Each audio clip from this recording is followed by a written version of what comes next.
Hey everyone, so the Free Amigos are here. Michael, and Mark. We're here in Orlando for the IIAR Trade Show 2024. For me, I've lost count, well over 15 years to this show. It's an annual event. For me, this has been the best one so far. And I guess, and that's what we're going to talk about, the biggest trend. This is an industrial refrigeration show, okay, for the US market, but there's a lot of global attendance.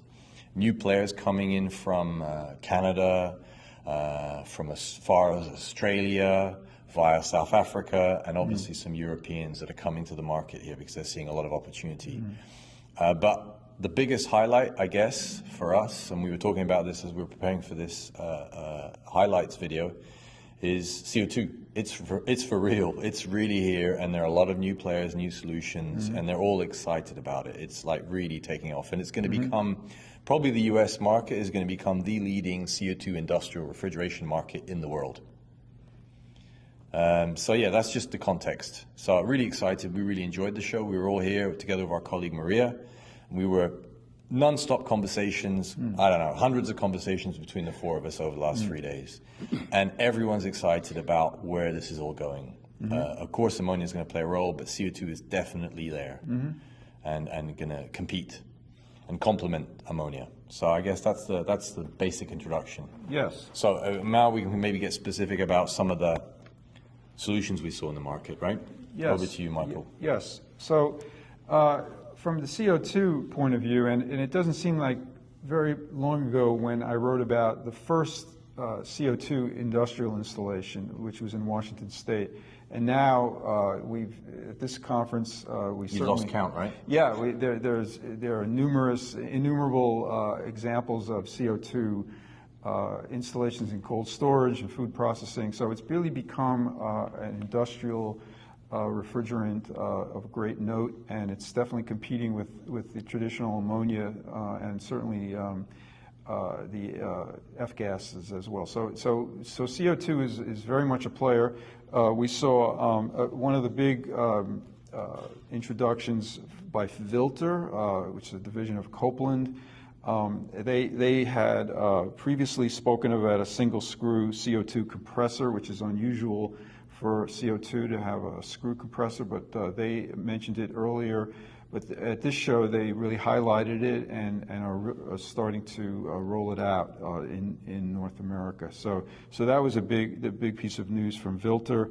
Another OEM, Hillphoenix, has mentioned a CO2 backup unit for for their regular transcritical CO2 systems in the event of a power failure, so that the system will continue running.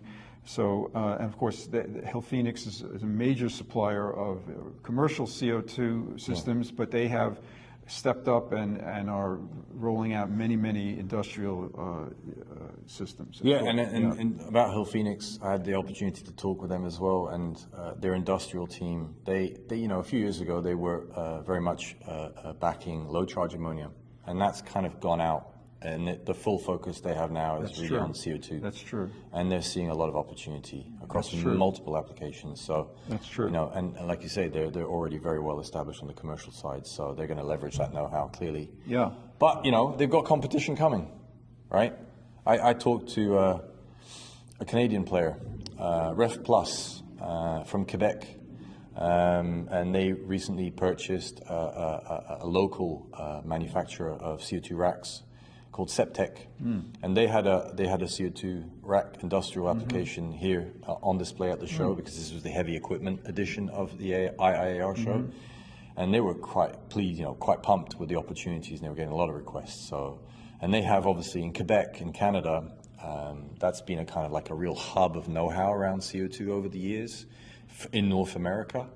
And obviously, there's a lot of really top players in Quebec and that province, and some of them are now coming here to the U.S. market because they're seeing a lot of opportunity. LMP. Yeah, LMP. They're part of the VAPCO group. Right. But that was more on the commercial side, I'd say. But now industrial. Yeah. And then, but to finish off with Septec, they're a player that's going to be. We expect them to get noticed here in the U.S. So they were here showcasing for the first time at the show. There's a company, Innovative Refrigeration, which is traditionally done ammonia and ammonia CO2. told me, their president told me that they're getting more and more into industrial CO2 installations. So they'll be a big competitor for Hillphoenix and others in the marketplace. Yeah, and then there's obviously SCM Frigo. They're part of the BioRef group. They're a global player. They you know, this is a company that has CO2 racks. They have a factory in Italy, and I did a video on this. You can check on one of the links below about this. They're producing 2,000 racks per annum, CO2 racks, and they're getting big on industrial. And they were here for the first time, and they're seeing lots of opportunity as well, industrial and commercial, which is a slightly different focus from this show. But they're seeing a lot of opportunity. And so that's the Europeans are coming too. The Canadians are coming, the Europeans are coming. That's true.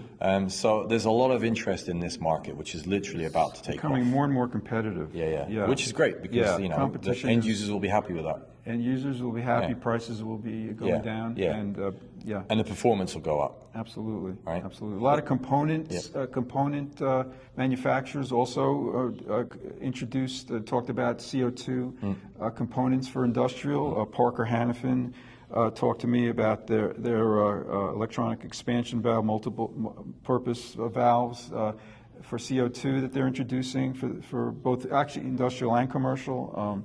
Doran is finally rolling out their 160 horsepower CO2 compressor, got UL approval. Energy Recovery is a new player in the refrigeration marketplace. They started in supermarkets with their pressure exchanger device to improve the efficiency of transcritical CO2. They were here talking, addressing the industrial market, and they have some installations going on in the industrial space. So there's just a whole host of companies. We also when we talked about racks and components, but you saw an interesting new product in Zerozone, right? Yes. So tell us a little bit about that. Dust off my speaking voice. Yeah, we've been talking a lot about racks, and there were racks all over the floor, but one thing that really stood out, Zerozone introduced 2 products, one of which CO2 condensing unit. And I know I'm still new to the industry, but guys, I think you can confirm that CO2 condensing units, North America. They'll definitely play a role. They're rare in the commercial industrial space, but they're coming. Yeah. Would you say potentially, next year, the years to follow, we'd see a few more? Or is this just a maybe? For sure. Okay, so it's not just let's see how it goes with this one. It's well, it's like everything. The Europeans have led the market with CO2 condensing units, and now they're coming here. And Zerozone have been talking to their customers, and they their customers are asking for this, so they've got a solution, and they're smart guys, they know what they're doing, so.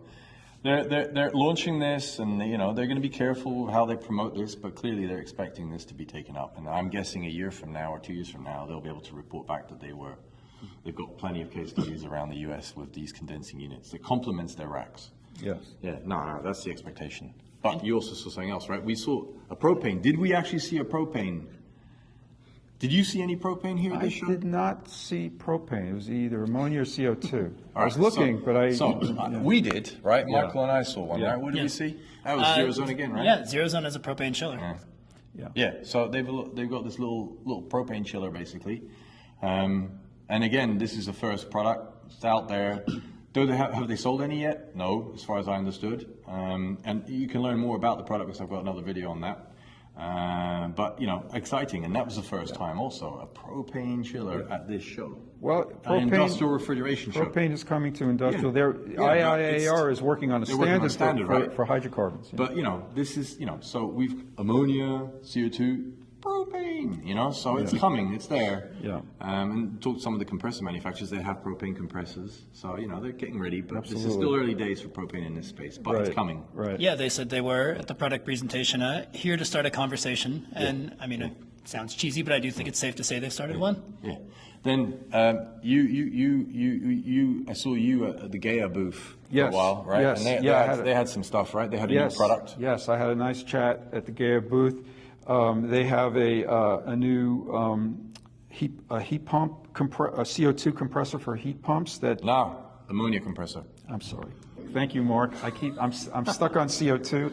Have to get back to ammonia. Screw compressor. Yes. A really large screw compressor. Yes, screw compressor.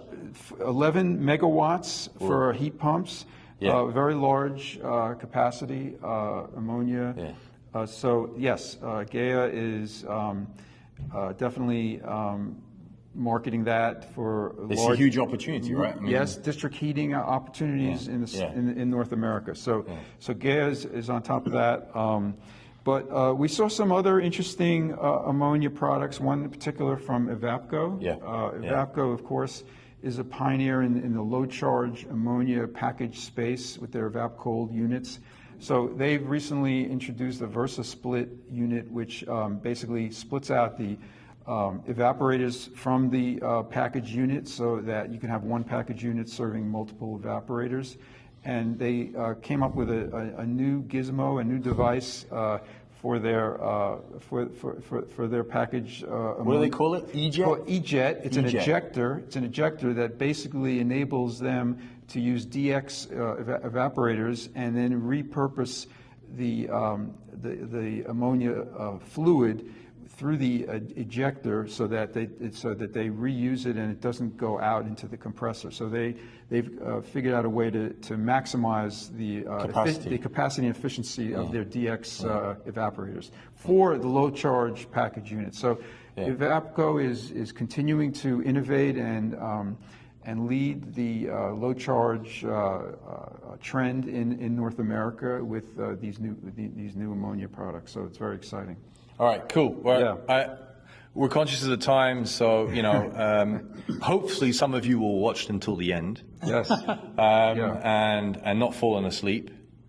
So lots happened at this show, more than most shows. So we're pretty excited, and we're going to have some more videos on specific solutions that we just talked about, and many articles. And then these guys plus some other colleagues will be writing a number of articles over the next few weeks on naturalrefrigerants.com, where you'll be able to kind of get more details. So, ammonia.com. So hopefully.